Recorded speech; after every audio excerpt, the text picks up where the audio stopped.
मेरे पिता नौकरी से रिटायर हो चुके थे। उनकी कोई दूसरी औलाद नहीं थी, इसीलिए मेरा लालन पालन बहुत ही लाड़ प्यार से हुआ था। पढ़ाई लिखाई में भी मैं होशियार थी। डांस सीखने का मुझे बहुत शौक था। मैं कद काठी अच्छी और रंग रूप में भी खूबसूरत थी। एक बार शहर में डांस कंपटीशन था। मैंने भी उसमें हिस्सा लिया और मैं उसे जीत गई। सब लोग मुझे बधाई दे रहे थे। उसी समय रॉकी मेरे पास आया और बधाई देते हुए कहने लगा, मिस प्रीता, मैं मुंबई से आया हूँ। अगर आप फिल्मों में काम करना चाहे तो ये रहा मेरा कार्ड। मैं यहीं एक होटल में ठहरा हूँ। मेरे मन में फिल्मी हीरोइन बनने के ख्वाब पहले से ही करवट ले रहे थे। मैंने सोचा भी ना था कि फिल्मों में जाने का मौका मुझे इतनी जल्दी मिल जाएगा। मैं रात भर रॉकी का कार्ड लेकर सोई। अगले दिन दोपहर होते होते ही मैं उस होटल पर पहुंच गई। क्या लेंगी, ठंडा या गरम? रॉकी ने पूछा। ठंडा लूँगी, मैंने कहा।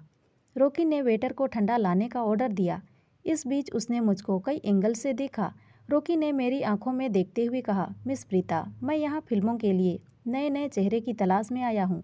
मुश्किल यह है कि मैं जहाँ भी जाता हूँ वहाँ नए चेहरों की भीड़ लग जाती है।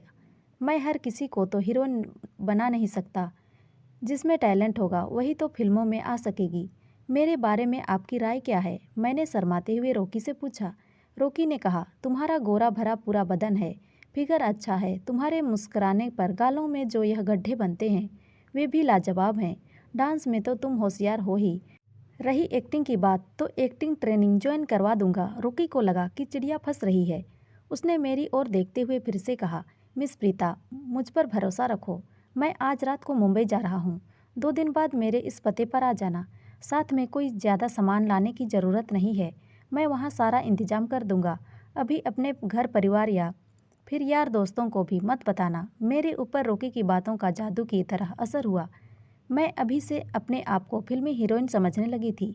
मैंने मन ही मन तय किया कि मैं मुंबई ज़रूर जाऊंगी। रही माँ बाप की बात तो ढेर सारी दौलत आने के बाद सब ठीक हो जाएगा।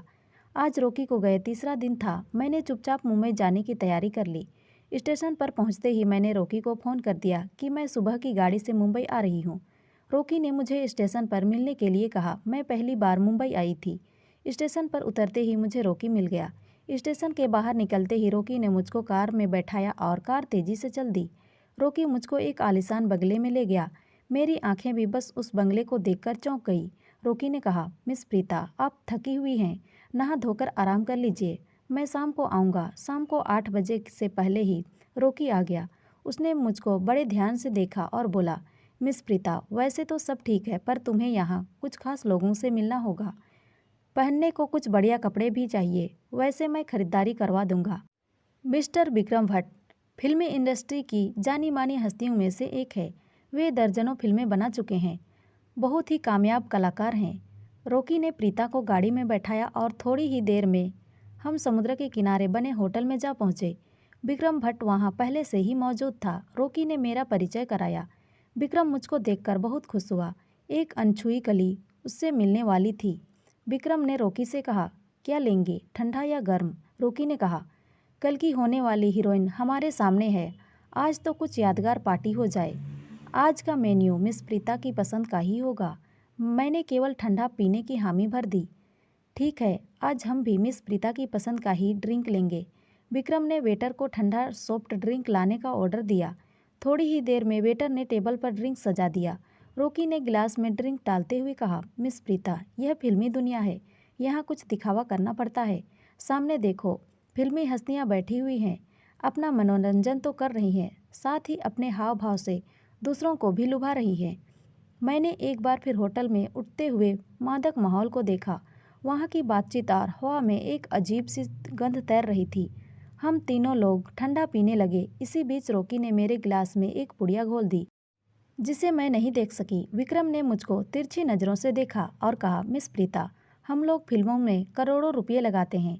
किसी नए कलाकार को लेने में रिस्क होता है। बेडरूम सीन भी लेने पड़ते हैं। अगर नया हीरो सीन को करने में शर्मा गया तो अपना बड़ा गर्व समझो। इसीलिए हम बहुत सोच समझकर किसी नए हीरो को लेते हैं। मैंने सोचा, मुश्किल से मुझे एक मौका मिला है। अगर अपने भरोसे से इन्हें जीता जाता तो काम नहीं बनेगा। अचानक मुझको अपना सिर भारी सा लगा। जगमगाती रोशनी नाचती सी दिखी। मैंने जैसे कहा, मेरा सिर चकरा रहा है, मुझे नींद सी आ रही है। मैं अब बैठ नहीं सकूंगी। रॉकी ने विक्रम की ओर देखा और कहा, चलो हम लोग चलते हैं, कल स्क्रिप्ट पर चर्चा करेंगे। रॉकी ने मुझको सहारा दिया और होटल के बाहर खड़ी कार तक लाया। मुझ पर पुड़िया का पूरा असर हो गया था। मुझको साथ लेकर रॉकी और विक्रम के साथ बैठ गया। वे गाड़ी को सीधे एक कोठी पर ले गए। मैं पूरी तरह बेसुध थी। सुबह जब मेरी नींद खुली तो मेरा बदन दर्द के मारे फटा जा रहा था। मैं समझ गई कि मेरे साथ धोखा हुआ है। अब पछतावे के सिवा मैं कर भी क्या सकती थी। घर तो वापस जाने से रही। मैं तकिए में मुंह छुपाकर रोती रही। शाम होते ही मिस्टर विक्रम दोबारा कमरे में आया। हेलो मिस प्रीता, कैसी हो? तुम्हारे लिए जल्द ही एक फिल्म शुरू कर रहा हूँ। फिल्म के फाइनेंसर राजकुमार भाई आए थे। सभी बातें तय हो गई है। चलो तुम्हें एक खरीदारी करवा दूँ। हमारी नई हीरोइन जल्द ही बुलंदियों को छूने वाली है। मैं बेमन से उठी। मुझे फिल्म में हीरोइन बनने का सपना बार बार खींच रहा था। मैंने रॉकी के बारे में पूछा तो विक्रम ने कहा कि वह फिल्म की लोकेशन देखने बाहर गया है। इस फिल्म की शूटिंग विदेशों में भी होगी। मैं जब रात को लौटी तो मेरे पास एक नए फैशन के कपड़े थे। मैं अपने आप को फिल्मी हीरोइन समझने लगी थी। इसी तरह विक्रम के साथ पूरा महीना निकल गया। मैं रोज रात को विक्रम के साथ सोती।